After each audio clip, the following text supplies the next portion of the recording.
Novela trestného zákona má ďalšiu prekážku.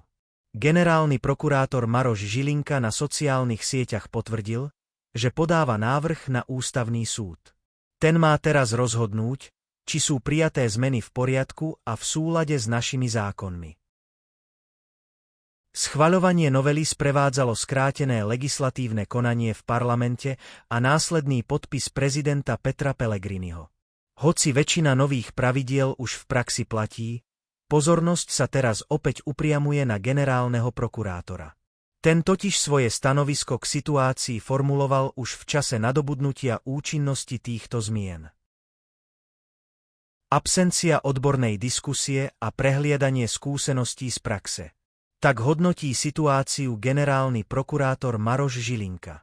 Ten vo svojom vyhlásení kritizuje, že sa do úvahy nevzal postoj prokurátorov riešiacich kriminalitu, ktorá najviac ohrozuje našu spoločnosť. Vyjadril hlbokú ľútosť nad tým, že novela bola podpísaná bez toho, aby sa prihliadalo na reálnu aplikačnú prax prokuratúry. Pozrime sa teraz bližšie na to, čo schválená novela prináša do praxe. Staronovým pravidlom je princíp 3x a dosť pri drobných krádežiach. Okrem toho sa rozširuje trestnosť pri marení volebnej kampane, a to najmä v súvislosti s vplyvom cudzích mocností. Zákonodarcovia takisto zaviedli trestnú zodpovednosť za spochybňovanie povojnového usporiadania Slovenska a významné zmeny sa dotkli aj inštitútu spolupracujúcich obvinených, ktorých verejnosť pozná pod označením kajúcnici.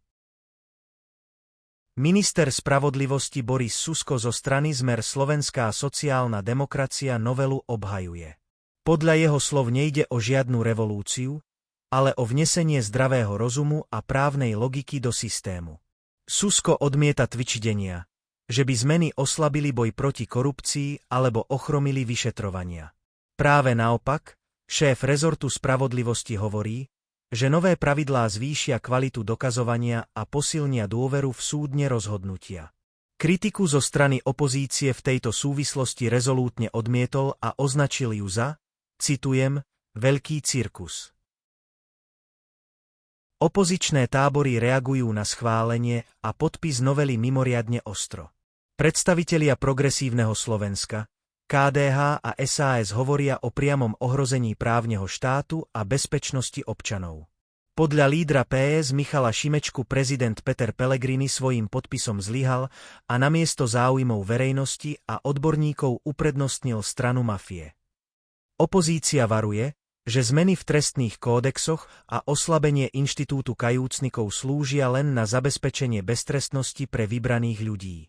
Celý legislatívny proces vnímajú ako snahu vládnej koalície ovládnuť spravodlivosť, a preto sa rovnako ako generálny prokurátor obracajú na ústavný súd so žiadosťou o pozastavenie účinnosti zákona.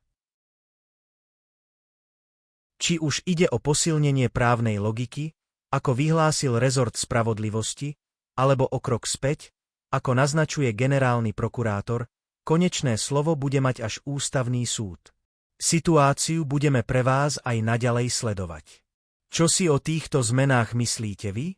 Je sprísnenie podmienok pre kajúcnikov správnym krokom? Napíšte nám svoj názor do diskusie pod videom. Nezabudnite nás odoberať, aby vám neunikli ďalšie súvislosti.